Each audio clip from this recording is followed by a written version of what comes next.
मंडळी, आज आहे नव्याची पौर्णिमा. आमच्याकडे ह्या मोठ्या पौर्णिमेला नव्याची पौर्णिमा असे म्हणतात. आणि नव्याची पौर्णिमा पुसताना गव्हाच्या पिठाचे 9 दिवे केले जातात. आणि 9 गोड पदार्थ गुळाचे असतात. ते देवीला नैवेद्य म्हणून ओवाळण्यासाठी, नैवेद्य दाखवण्यासाठीच केला जातो. आणि जे आपल्या शेतातले जे धान्य आहे नवीन, ते धान्य असते ते उकडून घेऊन त्याचा घुगऱ्या हा प्रकार केला जातो. तुमच्याकडे काय म्हणतात मला माहीत नाही. आणि हा असा गोड नैवेद्य पूर्ण देवीला व कुळदेवता आणि देवीला दाखवला जातो. जवळपास जर आपल्याकडं मंदिर नसलं तर 5 पावले जाऊन तो नैवेद्य दाखवला जातो. सर्वप्रथम तुळशीची पूजा केली जाते आणि तुळशीलाही ओवाळून, हळदीकुंकू लावून ओवाळून हा देवीचा नैवेद्य असतो दिव्यांचा. आणि जो नैवेद्य असतो तो दाखवला जातो.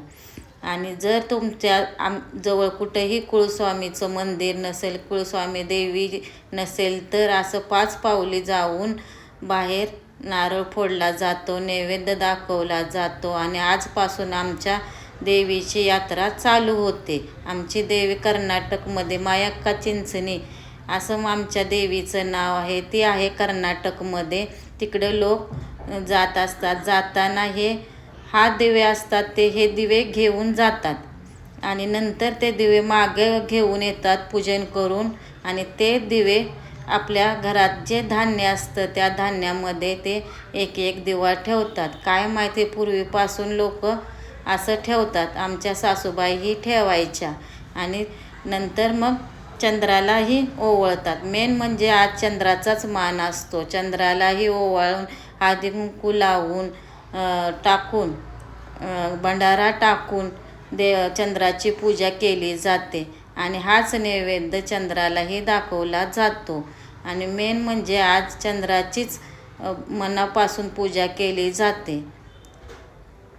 आणि जर एखाद्याला नव्याची पौर्णिमेच्या दिवशी शक्य नाही झाली पौर्णिमा साजरी करायची, तर ती कोणत्याही मंगळवारी, शुक्रवारी ती पूजा केली तरीही चालते, अशा आमच्या सासूबाई नेहमी म्हणायच्या. आणि नव्याची पौर्णिमा मला नेहमी 9 दिवे करून आणि गुळाचेच पदार्थ करायला लावायच्या आणि ते पुजायला लावायच्या.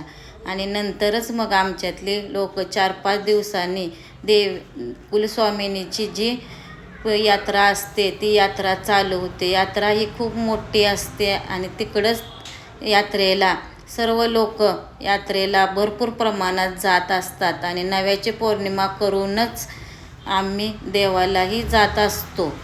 मंडळी, किती मस्त चंद्र दिसतोय.